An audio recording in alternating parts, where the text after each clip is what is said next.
বিসমিল্লাহির রহমানির রহিম। আমি মরহুমা বেগম খালেদা জিয়ার বড় সন্তান তারেক রহমান।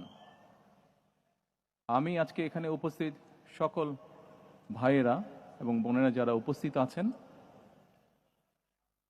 মরহুমা বেগম খালেদা জিয়া জীবিত থাকাকালীন অবস্থায় যদি আপনাদের কারো কাছ থেকে কোনো ঋণ নিয়ে থাকেন, দয়া করে আমার সাথে যোগাযোগ করবেন, আমি সেটি পরিশোধের ব্যবস্থা করব ইনশাআল্লাহ।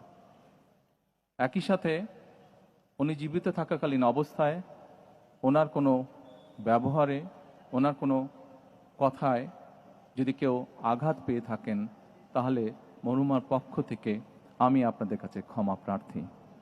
দোয়া করবেন আল্লাহ তাআলা যাতে ওনাকে বেহেশত দান করেন।